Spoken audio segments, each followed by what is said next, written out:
Christians believe in Abraham, Jews believe in Abraham, but nobody believes in Abraham like the Muslims do. Nobody. We have more love for him, and more loyalty to him, and more celebration of him than any other religion. We have the most claim to Ibrahim. We are the youngest of these three religions, but we have the most claim to him. And in the first row of my audience, there were a rabbi, a preacher, there were all these people were sitting there. But I was particularly interested in the rabbi. Because for the rabbis, the two most important figures in their religious tradition are Abraham and Moses. Ibrahim and Musa alayhim as-salam. So I was talking about Abraham and I said, listen, nobody else has a convention every year where millions of people gather to celebrate the legacy of this man like we do. Which convention am I talking about? Hajj. Nobody comes even close to making that struggle. That is even mentioned in the Bible. All of those struggles are even mentioned in the Bible. But no Jewish community and no Christian community comes even close to celebrating the legacy of that man the way the Muslims do every single year. On that note, later on I made friends with the rabbi. Because when I was giving that talk, he was in tears the entire time. And we made friends later on. And I shared some things with him, because I had been studying how the Jews look at Ibrahim alayhi salam. I asked him, if you take all of the lessons of Abraham, what is one thing you learn from Abraham? What is the big lesson you learn from Abraham? By the way, the big lesson we learn from Ibrahim, I already told you, Islam. Quran keeps associating what word with Ibrahim? Islam, which means the big lesson we learn from Ibrahim alayhi salam is complete and absolute submission to the command of Allah. Allah asks, you do it.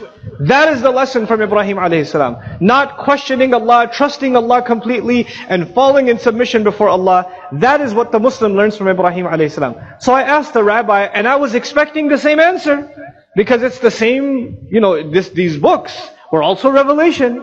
How much could they have changed it? And something as basic as the legacy of Ibrahim alayhi salam. And you know what he told me? Amazing. He told me we learn from the legacy of Abraham that we can question God. And I said, what? Say that again? Where did you learn that from? Which Abraham is this? And they said, well, you know what happened? And he gave me this whole analogy. He gave me the analogy of a child. When a child is very young, and you tell the child, sit down. Then the child sits down. When you tell the child, time to wake up, the child wakes up. And the child is more and more obedient to the father. But as a child grows older, he starts asking questions. Sit down, but I want to stand up. Time to wake up, I want to keep sleeping. Then the father says, you have to go to this college. He says, no, I don't want to go to accounting. I want to go to engineering school. It makes more sense. I'm better at math. I'm better at this. I'm better at science.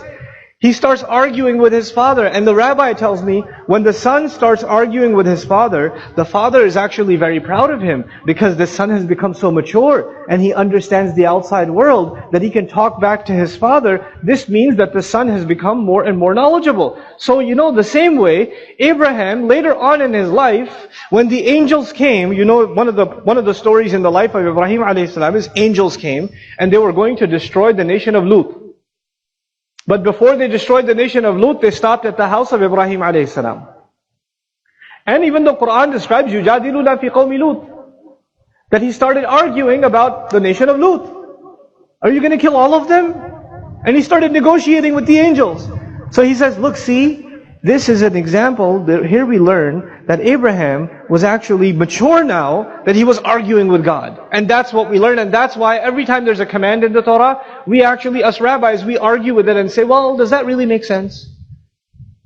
And that's why we have several, and I didn't make this up. I would not have believed it if somebody told me. I heard it from the rabbi's mouth myself. And I asked him a question. I was like, okay, so your argument is as you get older, you get more mature, and as you get more mature, you start disagreeing more. Is that your argument? He says, yes. I said, fine. But then many years later, after the story of Lut, where he argued with God, after that he had a child. After that Abraham had a child. And God told him to sacrifice his child, didn't he? Now Ibrahim alayhi salam, according to you, he's ready to argue on behalf of some other nation. But when Allah says to him, you're going to kill your own child, He says, okay, fine.